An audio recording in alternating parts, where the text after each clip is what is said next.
মাছের ডিমের তো অনেক রেসিপি আপনারা খেয়েছেন, আজকে এই রেসিপিটা করে খান। একটু গরম জল দিয়ে করে নিয়েছি, তার মধ্যে দিয়ে দিলাম সামান্য একটুখানি লবণ, একটু হলুদের গুঁড়ো আর একটু লঙ্কার গুঁড়ো, আর দিয়ে দিচ্ছি আধখানা লেবুর রস চিপে দিয়ে দিলাম। এবার আমি সব কিছু ভালো করে মিশিয়ে নিলাম, আর গ্যাসের ফ্লেমটা আমি এবার অফ করে দিয়েছি। আর দিয়ে দিলাম মাছের ডিমটা। মাছের ডিমটা কিন্তু আমি সেদ্ধ করব না, সেদ্ধ করলে কিন্তু মাছের ডিমগুলো শক্ত হয়ে যাবে। গরম জলের মধ্যে চুবিয়ে রাখলাম লেবুর রস দিয়ে, হলুদের গুঁড়ো, লঙ্কার গুঁড়ো আর লবণ দিয়ে। তবে খানিকক্ষণ ভিজিয়ে রাখলে পরে মাছের ডিমের যে আঁশটে গন্ধ থাকে সেটা কিন্তু থাকবে না। আপনারা এইভাবে রান্না করে দেখুন। আর আজকে তো বুঝতেই পারছেন একেবারে নতুন ধরনের একটা রেসিপি আমি বানাতে চলেছি। আমি এখানে 1.5 বাটি মতো ময়দা নিয়ে নিয়েছি, আর নিয়ে নিলাম 1/4 চামচ মতো লবণ আর 1 টেবিল চামচ সাদা তেল দিয়ে সব কিছু ভালো করে মাখিয়ে নিচ্ছি। আমি আজকে এটা ময়দা দিয়ে বানাবো, আপনারা ইচ্ছে করে আটা দিয়েও বানাতে পারেন কিংবা আটা ময়দা মিশিয়েও বানাতে পারেন। সব কিছু ভালো করে মিশিয়ে নিয়ে অল্প অল্প জল দিয়ে আমি ময়দাটা মেখে নিচ্ছি। দেখুন ময়দাটা মাখতে মাখতে অনেকটাই স্মুথ হয়ে গেছে, খুব ভালো করে ঠেসে ঠেসে মেখে নিয়েছি। এবার এর ভেতর দিয়ে দিলাম 1 টেবিল চামচ মতো সাদা তেল, আর দিয়ে দিচ্ছি 1/2 চামচ মতো জোয়ান, আর দিয়ে দেবো সামান্য একটুখানি কসুরি মেথি। আমি কেন পরে দিলাম বলুন তো? এই পরে দিলে পরে জোয়ান আর কসুরি মেথিটা গন্ধটা কিন্তু খুব সুন্দর বেরোবে, তাই আমার মতো একদিন করে দেখবেন। দিয়ে আবারও সব কিছু ভালো করে মাখিয়ে নিলাম, নিয়ে এটা ঢাকা দিয়ে রেখে দিলাম। মাছের ডিমটা যে আমি গরম জলে ভিজিয়ে রেখেছিলাম এটা এখন ঠান্ডা হয়ে গেছে। এবার একটা ছাঁকনিতে ছেঁকে নিচ্ছি। একবারে পুরোটা ছাঁকতে পারবো না, ব্যাচে ব্যাচে ছাঁকতে হবে। দেখুন আমি জলটা ঝরিয়ে নিয়ে এটাকে অন্য একটা পাত্রের ভেতর রেখে দিলাম। বাকি পোর্শনটাও একইভাবে ছেঁকে নিচ্ছি। ছেঁকে নিয়ে পুরো ডিমটাই আমি একটা পাত্রের ভেতর তুলে রেখে দিচ্ছি জলটা ঝরিয়ে দিয়ে। বন্ধুরা এইভাবে রান্না করে দেখবেন, একেবারে অদ্ভুত ধরনের একটা রেসিপি তৈরি হয়ে যাবে। যাকে খাওয়াবেন সে কিন্তু অবাক হয়ে যাবে যে এমন রেসিপিও হয়। একটা ফ্রাই প্যান গরম করতে দিয়ে দিয়েছি, এর ভেতর দিয়ে দিলাম 2 টেবিল চামচ মতো সাদা তেল। তেলটা গরম হয়ে গেছে, 1/2 টেবিল চামচ মতো গোটা জিরে দিয়ে দিলাম, আর দিয়ে দিলাম রসুনের কুচিগুলো। একটু নাড়াচাড়া করে ফ্রাই করে নিচ্ছি। এবার দিয়ে দিচ্ছি পেঁয়াজ কুচিটা। এবারে এর ভেতরে দিয়ে দিচ্ছি 1 টেবিল চামচ মতো লবণ। লবণটা অবশ্যই আপনারা একটু বুঝে শুনে দেবেন। আমি কিন্তু মাছের ডিমগুলো লবণ দিয়ে ভাপিয়ে নিয়েছিলাম। বেশ পেঁয়াজের সাথে সব কিছু ভালো করে মিশিয়ে নিয়েছি। এবারে দিয়ে দিচ্ছি 1/2 চামচ মতো হলুদের গুঁড়ো, 1 টেবিল চামচ লঙ্কার গুঁড়ো দিয়ে আবার সব কিছু ভালো করে একটু ফ্রাই করে নিচ্ছি। দেখেই মনে হচ্ছে পেঁয়াজটা ভাজা হয়ে গেছে। এবার আমি এর ভেতর দিয়ে দেবো 1 টেবিল চামচ মতো চাট মশলা। চাট মশলা দিলে পরে খুব সুন্দর একটা টেস্ট আসবে। আবারও সব কিছু ভালো করে মিশিয়ে নিচ্ছি। এবারে আমি এর ভেতর দিয়ে দেবো জল ঝরিয়ে রাখা মাছের ডিমটা দিয়ে সব কিছু আবারও ভালো করে মিশিয়ে নিচ্ছি। গ্যাসের ফ্লেমটা মিডিয়াম টু হাইতে রেখেছি, আর অনবরত কিন্তু নাড়তে হবে। দেখুন অনবরত নাড়তে নাড়তে মাছের ডিমগুলো কিন্তু বেশ শুকিয়ে গেছে। এবারে আমি এর ভেতর দিয়ে দিচ্ছি 2 টেবিল চামচ মতো বেসন। বেসনটা বাইন্ডিংসে কাজ করবে। আবারও সব কিছু ভালো করে মিশিয়ে নিচ্ছি। মিনিট খানেক ভালো করে মিশিয়ে নেবো। এই সময় গ্যাসের ফ্লেমটা মিডিয়াম টু লোতে রেখেছি।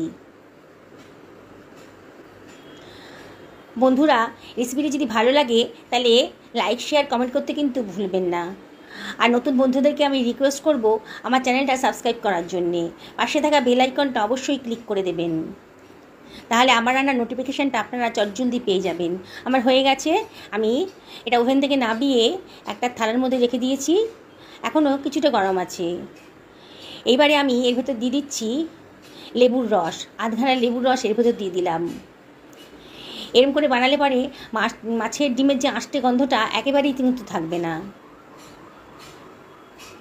আর এর ভেতর দিয়ে দিচ্ছি 1/2 চামচ মতো বিট লবণ, খুব টেস্টি হবে। কাঁচা লঙ্কা কুচিটাও দিয়ে দিলাম, আর দিয়ে দিচ্ছি 1 টেবিল চামচ মতো সর্ষের তেল। দারুণ সুন্দর একটা টেস্ট আসবে। এবারে আমরা এটাকে ভালো করে মেখে নেব। খুব ভালো করে মেখে নিতে হবে, যেমন করে আমরা আটা মাখি সেরকম করে এটা মেখে নেব।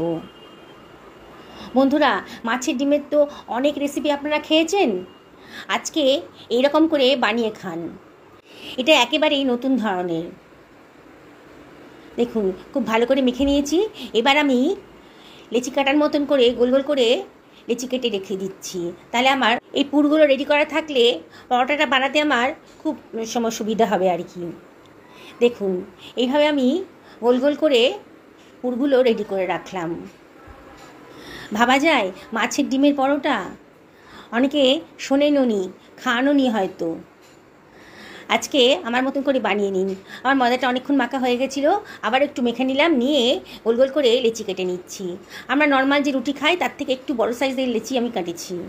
এই লেচিগুলো আপনারা নিজেদের পছন্দ মতো করবেন, যদি মনে করেন একটু বড় করবেন তাহলে করতে পারেন।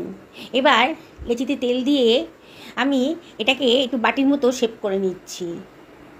আমি এরকম করে বানাই, এরকম করে বানালে আমার সুবিধা মনে হয়। পুরটা ভরে দেবো এবারে, দিয়ে সাইড থেকে চাপ দিয়ে পুরটাকে ভেতরে ঠেসে দিয়ে মুখটাকে সিল করে দিচ্ছি।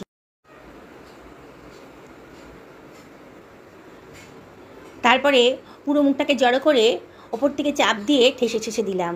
দেখুন কি সুন্দর করে লেচিটা কাটা হয়ে গেছে। এইভাবে বানাবেন, তাহলে ভেতরে পুর কিন্তু আর বাইরে আসবে না। এবার আলতো হাতে এটাকে আমি বেলে নিচ্ছি। খুব বেশি মোটাও করব না, আর খুব বেশি পাতলাও হবে না।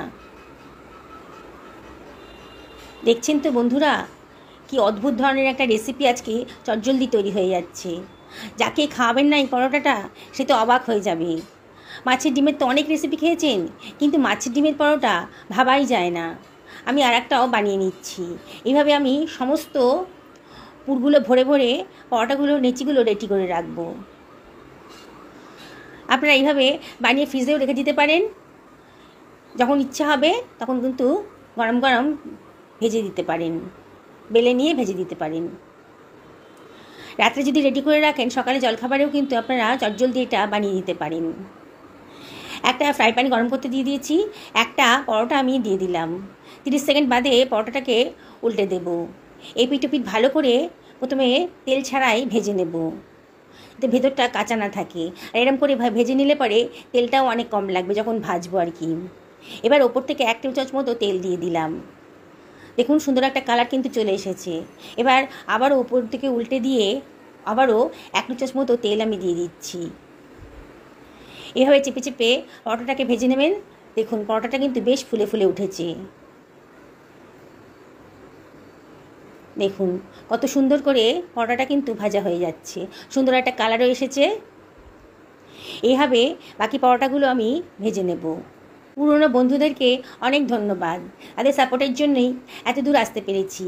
তাও আপনাদেরকে রিকোয়েস্ট করব, রেসিপিটি যদি ভালো লাগে তাহলে লাইক করবেন, কমেন্ট করবেন, আর বন্ধু বান্ধব আত্মীয় স্বজনের সঙ্গে শেয়ার করবেন। আপনাদের একটা কমেন্ট, লাইক আমার কাছে অনেক মূল্যবান। আপনাদের বেশি বেশি লাইক আর কমেন্ট পেলে পরে আমার ভিডিও করার উৎসাহটা কিন্তু অনেক বেড়ে যায়। দেখুন আমি বাকি পরোটাগুলো একইভাবে ভেজে নিচ্ছি। কি দারুণ দেখতে হয়েছে দেখুন। নানান ধরনের পরোটা খেয়েছেন, তাই আমি আপনাদেরকে রিকোয়েস্ট করব, একদিন মাছের ডিম নিয়ে এসে পরোটা বানিয়ে খান না, দেখুন না কেমন খেতে লাগে। অবশ্যই ভালো লাগবে, একেবারে নতুন ধরনের রেসিপি না। দেখুন বন্ধুরা কত সুন্দর দেখতে লাগছে। আর এর সঙ্গে কোনো তরকারি খাওয়ার প্রয়োজনই নেই, একটু সস যদি থাকে তাহলেই কিন্তু যথেষ্ট। আমি ছিঁড়ে দেখাচ্ছি, এখন অনেকটাই গরম আছে পরোটাটা। দেখুন কত সুন্দর পুরে ভরা এই পরোটা। কি দেখে খেতে ইচ্ছে করছে তো? তাহলে আর দেরি করবেন না, কালকেই নিয়ে আসুন বাজার থেকে মাছের ডিম আর বানিয়ে ফেলুন। সকালে ভালো থাকুন এই কামনা করেই ভিডিওটা শেষ করলাম।